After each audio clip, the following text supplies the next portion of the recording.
महाराज की जय भवानी। भारत रत्न डॉक्टर बाबासाहेब आंबेडकरांचा, हिंदू हृदय सम्राट बाळासाहेब ठाकरे यांचा, धर्मवीर आनंद दिघे साहेबांचा। आज जयदेवी सप्तशृंगी माता, ग्रामदैवत जयताई माता रंगनाथ स्वामींना वंदन करतो। आणि आज 26/11 मुंबईवर पाकिस्तानी दहशतवाद्याने कसाबने केलेला हल्ला, हा दुर्दैवी हल्ला, या पाकड्यांचा मी निषेध करतो आणि मुंबई पोलीस आणि NSG कमांडो आपले जवान यांच्या शौर्याला सलाम करतो, त्यांना विनम्र अभिवादन करतो। आणि यामध्ये जे निरपराध नागरिक बळी पडले, मृत्युमुखी पडले, त्यांना श्रद्धांजली अर्पित करतो। आणि त्याचबरोबर आज संविधान दिन आणि म्हणून या संविधान दिनाच्या देखील मी मनापासून शुभेच्छा देतो। खरं म्हणजे भारतरत्न डॉक्टर बाबासाहेब आंबेडकरांनी आपली घटना लिहिली, ही जगातली सर्वोत्तम घटना ठरली आणि बाबासाहेबांच्या घटनेवर देशाचा कारभार आपण चालवतो।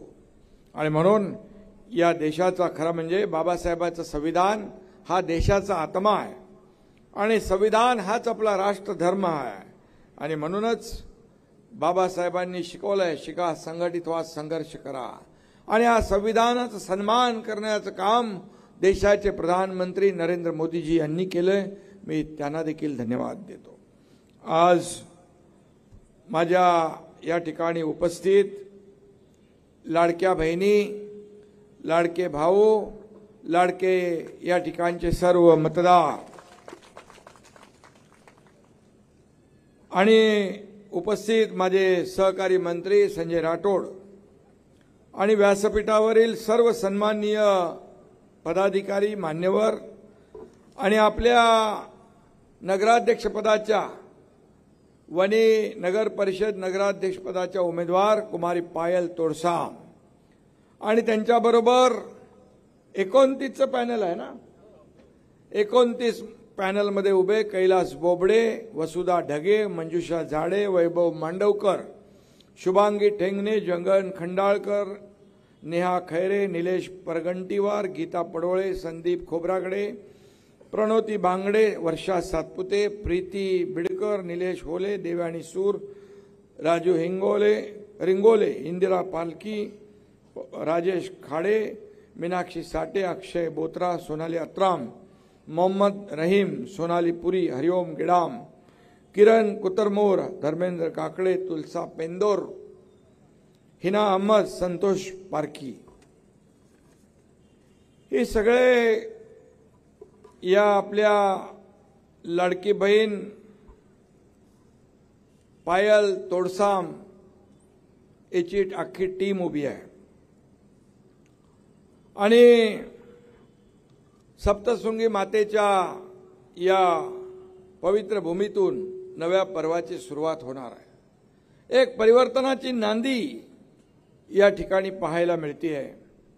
हे पर्व आहे विकासाचं, स्वच्छ साफ कारभाराचं आणि खऱ्या अर्थाने प्रामाणिक लोकसेवेचं। आणि म्हणून वणी महिला सबलीकरणाचंही शक्तिपट पीठ आहे, विकासाचं ऊर्जास्थळ आहे। म्हणूनच इथं माझ्या लाडक्या बहिणींची उपस्थिती लक्षणीय आहे। मी गेले अनेक दिवस सभा घेतोय, प्रचार दौरे करतोय, पण सगळ्या सभांमध्ये माझ्या लाडक्या बहिणींची संख्या खूप जास्ती आहे, लक्षणीय आहे।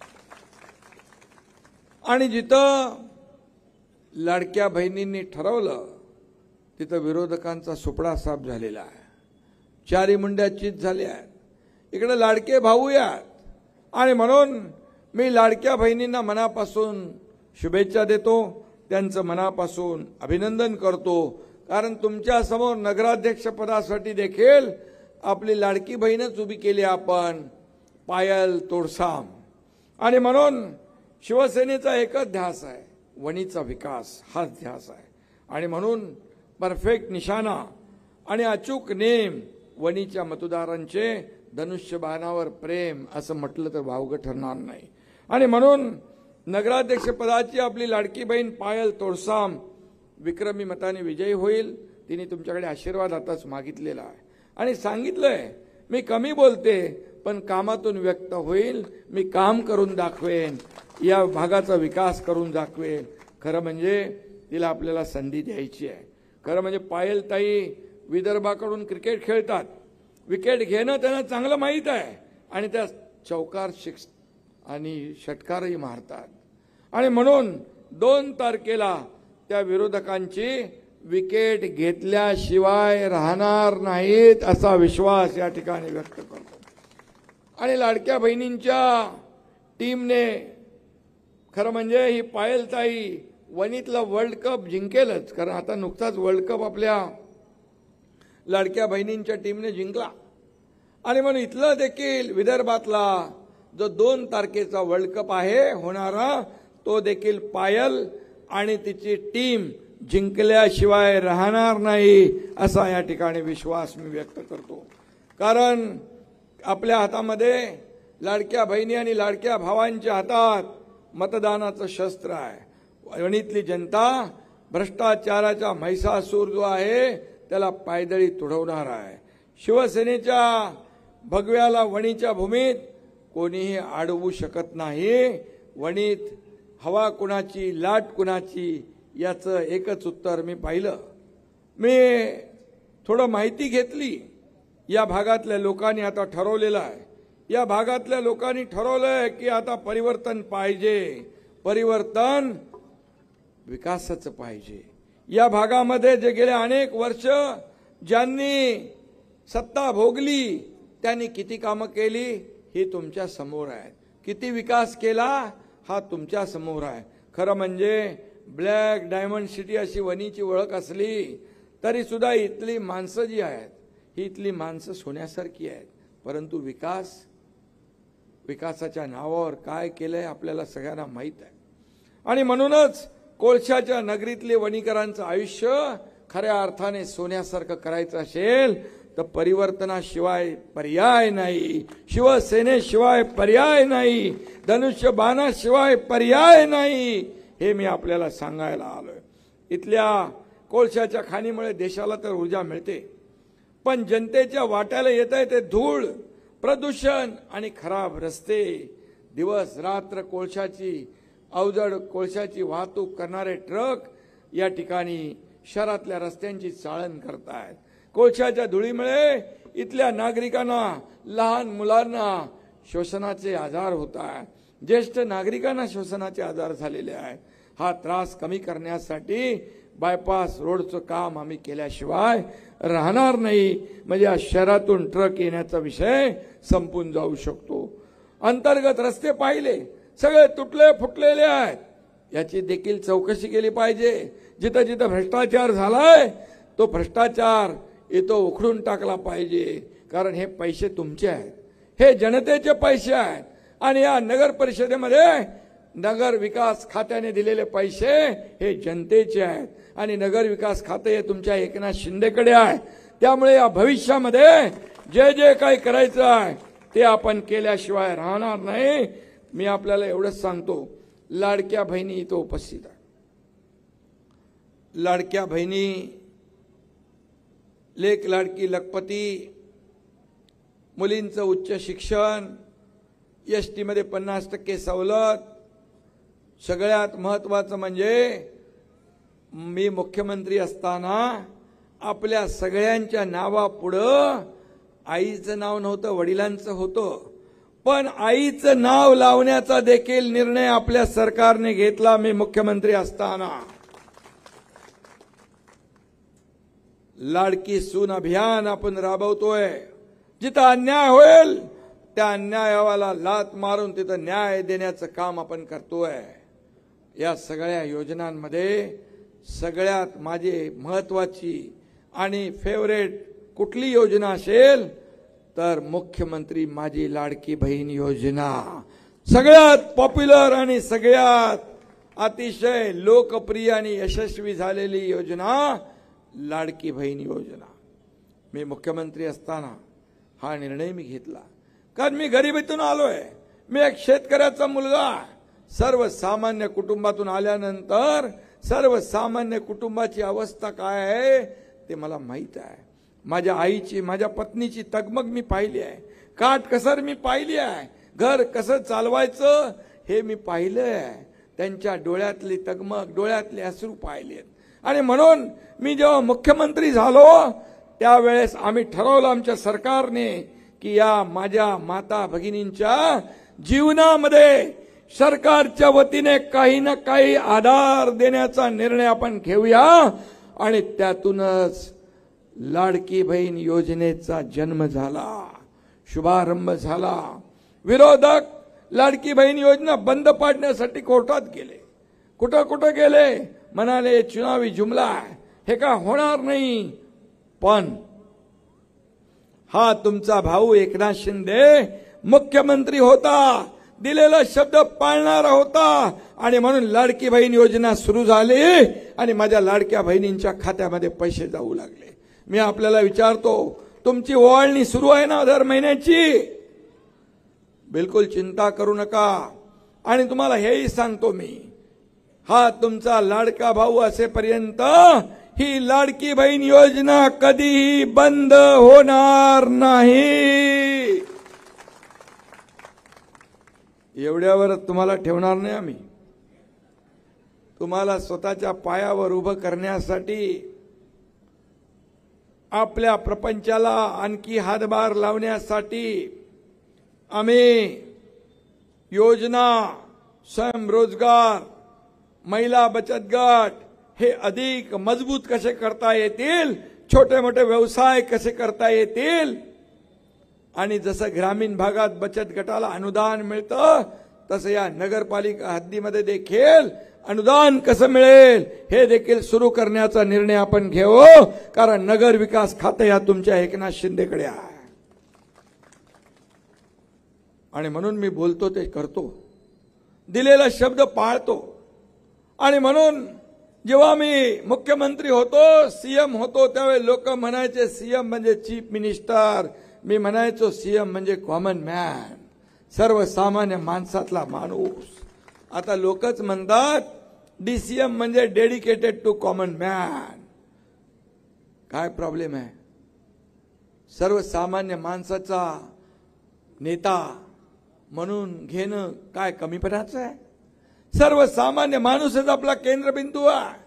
मगाशी संजय राठोड यांनी सांगितलं, अनेक योजना, शेतकरी सन्मान योजनाही आपण केली, युवा प्रशिक्षण योजना आपण केली. ती देखील जी अडचणी आहेत, अडचणी दूर करू आम्ही. महिलांचं उच्च शिक्षण, मुलींचं उच्च शिक्षण जे आहे मुलींचं, त्या मुलींच्या उच्च शिक्षणासाठी या ठिकाणी पायल देखील आपली छोटी लाडकी बहीण आहे. आणि म्हणून पायललाही मी सांगतो की मुलींचं उच्च शिक्षण घेण्यासाठी 50% फी मध्ये सवलत देणारं सरकार मी मुख्यमंत्री झाल्यावर 100% फी मध्ये सवलत दिली. आता वकील, इंजिनिअरिंग, डॉक्टर काय व्हायचं ते होऊ शकतं. कारण एका मुलीने आत्महत्या केली शिक्षण घेता आलं नाही म्हणून. 50% फी पालकांनी भरायची होती. पालक फी भरू शकतील की नाही हा तिला शंका होती. वडीलच आत्महत्या करतील अशी भीती तिच्या मनामध्ये होती, म्हणून तिने स्वतः आत्महत्या केली. मी म्हणालो हे सर्वसामान्यांचं सरकार आहे, हे सर्वसामान्यांचं सरकार आपण म्हणतो. आणि या सर्वसामान्यांच्या सरकारमध्ये एक मुलगी शिक्षणासाठी आत्महत्या करते. कशाला पाहिजे सरकार, कशाला पाहिजे सत्ता? आणि त्यावेळेस निर्णय घेतला आम्ही आणि 100% फी मध्ये सवलत देण्याचा निर्णय त्यावेळेस घेतला. खऱ्या अर्थाने हे सरकार आहे. हे सरकार कुणासाठी आहे? हे सरकार गोरगरिबांसाठी आहे, माझ्या बहिणींसाठी आहे, माझ्या भावांसाठी आहे, माझ्या ज्येष्ठांसाठी आहे, माझ्या शेतकऱ्यांसाठी आहे, माझ्या कष्टकऱ्यांसाठी आहे. माझ्या कारकिर्दीमध्ये 2.5 वर्षाच्या काळात हा एकनाथ शिंदे पायाला भिंगरी लावून राज्यभर फिरला आणि म्हणून या राज्यातल्या लोकांनी शिक्कामोर्तब केलं. मगाशी ताई म्हणाल्या की शिवसेना बाळासाहेबांच्या विचारांची, आनंदीय साहेबांच्या विचारांची पुढे नेली आणि आपण विधानसभेत 80 जागा लढवून 60 जागा जिंकल्या. हा इतिहास तुम्ही घडवला, हा इतिहास तुम्ही घडवला. महायुतीच्या 232 जागा आणण्याचं काम माझ्या लाडक्या बहिणी भावांनी केलं. विरोधकांनी सरकार तयार केली होती, मुख्यमंत्री, उपमुख्यमंत्री, पालकमंत्री सगळं ठरवलं होतं. भाषा बदलली होती. याला जेलमध्ये टाकू, त्याला जेलमध्ये टाकू, त्याला बर्फाच्या लादीवर झोपून मारू, हे सगळ्या भाषा होत्या. पण माझ्या लाडक्या बहिणींनी त्यांची सगळी स्वप्न धुळीला मिळवून त्यांना घरी पाठवून दिलं आणि महायुतीचं सरकार आणलं. म्हणून तुम्हाला मी धन्यवाद देतो, तुमचे आभार मानतो. आणि म्हणून तोच इतिहास या ठिकाणी पुन्हा आपल्याला घडवायचा आहे. या वणीमध्ये आरोग्याचा मुद्दा गंभीर आहे, पाण्याचा मुद्दा गंभीर आहे. इथे उपचारासाठी चंद्रपूर, नागपूर, यवतमाळला जावं लागतं. इथं देखील ट्रॉमा केअर सेंटर पाहिजे. या ठिकाणी आरोग्य मंत्र्यांना मी संजय सूचना करतो, तात्काळ या ठिकाणी त्याची अंमलबजावणी करा. खाणीमुळे होणारं जलप्रदूषण गंभीर आहे, खार पाणी जास्त आहे. माझ्या लाडक्या बहिणींसाठी पाण्यासाठी वणवण थांबली पाहिजे. या ठिकाणी 5 दिवसांनी पाणी येतं, दूषित पाणी येतं. मला मगाशी सांगितलं की का तुम्हाला दररोज पाणी मिळण्याचा आपला अधिकार आहे आणि म्हणून हे प्रदूषण जे आहे हे प्रदूषण थांबलं पाहिजे. रस्ते झाले पाहिजे, या ठिकाणचं स्वच्छ पाणी मिळालं पाहिजे, या ठिकाणी पक्के रस्ते पाहिजे, या ठिकाणी उद्यान पाहिजे, या ठिकाणी शाळा पाहिजे, या ठिकाणी मुलांना खेळायला ग्राउंड पाहिजे. हे सगळं पाहिजे. पण काय मिळालं तुम्हाला? काय कमवलं तुम्ही? काय कमवलं? आणि म्हणून मी आपल्याला एकच सांगतो, या ठिकाणी नगर परिषद शहरात जर कारभार आमच्या पायल तोडसाम आणि त्यांच्या टीमच्या हाती तुम्ही दिला तर मी 3 गोष्टी प्राधान्याने करणार. एक, प्रदूषण मुक्त वनी, दूषित पाणी मुक्त वनी आणि उत्तम रस्ते असलेलं वनी. या 3 गोष्टींना प्राधान्य देणार आणि बाकी जे काय आहे इतर सोयी सुविधा त्या देखील उत्तम प्रकारे या ठिकाणी केल्या पाहिजे. आणि म्हणून या ठिकाणी कोळसा खाणीतून होणारी वाहतूक प्रदूषण यावर देखील जे काही उपाय करायचे ते केले जातील. मला वाटतं आपण ते प्रदूषण महामंडळाचे अध्यक्ष सिद्धेश कदम आहे, ते फोन लागतो का बघ. आणि म्हणून या ठिकाणी आणि आरोग्य मंत्र्याला देखील मी या ठिकाणी सांगतो, आरोग्य मंत्र्यांना देखील इथल्या आरोग्याची काळजी घ्या. बाळासाहेब ठाकरे आपलं आरोग्य दवाखाना केंद्र या ठिकाणी सुरू झालं पाहिजे. आहे का इथे बाळासाहेब ठाकरे आरोग्य केंद्र? नाहीये. आणि म्हणून आपल्याला मी एवढंच सांगेन की रस्त्यांची वाईट परिस्थिती आहे, रस्त्यांची वाईट परिस्थिती आहे. कोण आहे? हॅलो सिद्धेश, अरे मी वणीमध्ये आहे, वणीत. इथं प्रदूषण आहे, भरपूर प्रदूषण. तुझं इथं काम आहे तुझं. साहेब लगेच सांगतो मी. तिकडे कोलचे डेपो आहेत आणि रेल्वेचे साइडिंग जे आहेत ना, तिकडे कोल स्टोरेज करतात. तिकडे अधिकाऱ्यांना सांगतो, तिकडे आता लगेच व्हिजिट करतील. हा, कोळशाच्या प्रॉब्लेम, कोळशाच्यामुळे हवाई दूषित झाले आणि पाणी दूषित झालंय. लोकांचा जीवन मरणाचा प्रश्न निर्माण झालाय. तात्काळ याच्यावर मला कारवाई झाली पाहिजे. साहेब 24 तासात आपण कारवाई करू. 24 तासात कारवाई करूया आपण. ठीक आहे, ठीक आहे, ठीक आहे, ठीक आहे. माझं बघा, मी रिझन कारण देत नाही, बघतो पाहतो करतो नाही. No reason on the spot decision, हे माझं काम आहे. करतो बघतो पाहतो नाही. जगाच्या पाठीवर, जगाच्या इतिहासात पाठीवर सह्या करणारा मुख्यमंत्री कधी बघितलाय तुम्ही? तो हा एकनाथ शिंदे आहे. गर्दीमध्ये, ऑफिसमध्ये कार्यक्रमामध्ये लोक घेऊन येतात मुख्यमंत्री सहाय्यता निधीचं पत्र घेऊन येतात. बोला अरे मला थांब सही करायला तर गाडीमध्ये बसू दे. लगेच तो पाठ करतो, मला म्हणतो सही याच्यावर करा साहेब. अशी कामं या एकनाथ शिंदेने केली साहेब. आणि मुख्यमंत्री सहाय्यता निधीमधून 450 कोटी रुपये तुमच्या एकनाथ शिंदेने दिले. 70,000 रुग्णांना 450 कोटी. आणि अगोदरच्या मुख्यमंत्र्यांनी 2.5 वर्षात 3 कोटी रुपये. कुणाचे पैसे आहेत? हे सर्वसामान्य माणसाचे पैसे आहेत. हे गोरगरिबाचा प्राण वाचवण्यासाठी पैसे आहेत. ते तुम्हाला दिलेच पाहिजे. एकनाथ शिंदेचे हात देणारे आहेत, घेणारे नाही. आणि म्हणून एकदा शब्द दिला की माघार नाही. बाळासाहेब सांगायचे शब्द देताना 10 वेळा विचार करा, पण एकदा शब्द दिला की माघार नाही. तेच मंत्र त्यांचा मी पुढे घेऊन चाललोय. मी एक तर कमिटमेंट करत नाही, पण एक बार कमिटमेंट मैंने कर दी तो फिर खुद की भी नहीं सुनता मैं. आणि म्हणून मी आपल्याला सांगतो, दिलेला शब्द पाळणारा आहे एकनाथ शिंदे. मी आपल्याला एवढंच सांगतो, मी एक सर्वसामान्य कार्यकर्ता आहे, एका शेतकऱ्याचा पोरगा आहे, सर्वसामान्य गरीब कुटुंबातला आहे. का मुख्यमंत्री झालेलं का हजम होत नाही? का अजून पण मळमळ जळजळ आहे? का पोटदुखी आहे? कशासाठी? का सर्वसामान्य कार्यकर्त्याने मुख्यमंत्री होऊ नये? अरे 2.5 वर्ष जे मी काम केलं त्याचा मला अभिमान आहे, त्याचा मला अभिमान आहे. आणि महाराष्ट्रातल्या जनतेलाही अभिमान आहे. जिथं जातो तिथं माझ्या लाडक्या बहिणी, लाडके भाऊ, शेतकरी सगळे वाट बघत असतात. का याचं कारण शोधा, आत्मपरीक्षण करा. माझ्यावर टीका करताना, माझ्यावर आरोप करताना 3 वर्ष तुम्ही सातत्याने आरोप केले, 3 वर्ष सातत्याने टीका केली. झोपता उठता बसता उठता एकनाथ शिंदे, एकनाथ शिंदे, एकनाथ शिंदे घटनाबाह्य मुख्यमंत्री, एकनाथ शिंदेचं सरकार घटनाबाह्य. आता पडणार, उद्या पडणार, परवा पडणार. पडलं का? अरे तुम्ही माझ्या पाठीशी आहे तोपर्यंत माझा काही बाल बाका करू शकत नाही कोण.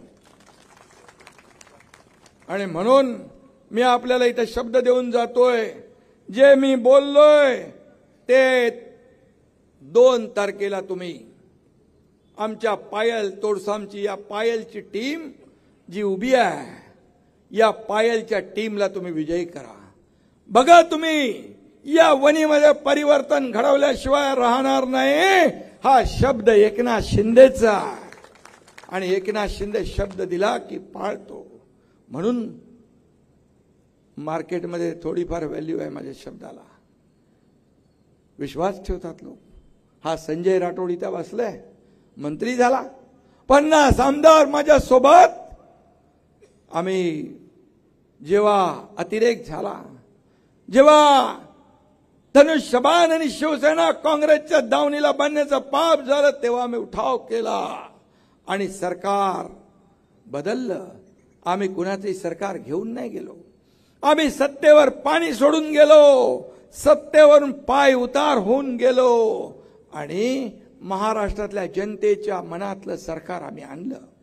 आणि म्हणून या जनतेने स्वीकारलं आम्हाला.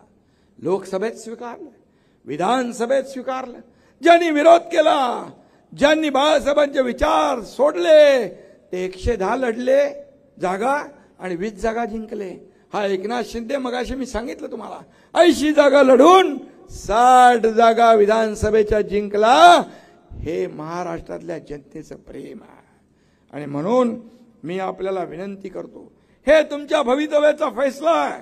2 तारखेला फक्त मतदान करायचं नाहीये, तर तुमच्या या वणीच्या भविष्याचा फैसला, तुमच्या मुलाबाळांच्या आरोग्याचा फैसला, या भागातल्या ज्येष्ठांच्या आरोग्याचा फैसला आणि या विकासाचा फैसला आहे.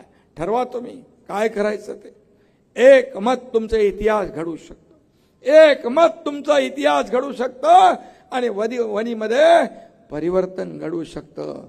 आणि माझ्याकडे जे जी खाती आहेत, नगर विकास, गृहनिर्माण, त्याचबरोबर आरोग्य मंत्री आणि मी मगाशी सांगितलं प्रदूषण खात्याचं, ज्या ज्या माध्यमातून या वणीला जे जे पाहिजे, रस्ते पाहिजे, पिण्याचं पाणी पाहिजे, भुयारी गटर योजना पाहिजे, उद्यान पाहिजे. नाट्यगृहामध्ये तर उंदरांनी खुर्च्या खाल्ल्या म्हणाले. कोणी खाल्ल्या? उंदरांनी अजून काय काय खाल्लंय ते बघायला लागेल. कुरतडले ते कुठले कुठले उंदीर, किती किती मोठे उंदीर इकडे आहेत ते. आणि म्हणून तुम्हाला जे जे पाहिजे ते देण्याचं काम हा एकनाथ शिंदे नगर विकास खात्याच्या माध्यमातून केल्याशिवाय राहणार नाही, हा शब्द आपल्याला देतो. आणि मी एवढंच सांगतो की 2 तारखेला पायल आणि त्यांच्या टीम यांची निशाणी आहे धनुष्यबाण. आणि म्हणून धनुष्यबाणासमोरचं बटन 2 तारखेला दाबा. 2 तारखेला इतिहास घडवा. 3 तारखेला या ठिकाणी विजयाचा गुलाल उधळा, विजयाचे फटाके फोडा. हा एकनाथ शिंदे पण तुमच्यात सामील झाल्याशिवाय राहणार नाही. धन्यवाद. जय हिंद, जय महाराष्ट्र. खूप खूप धन्यवाद. खरोखर आपण एकनाथ नाही तर लोकनाथ आहात आणि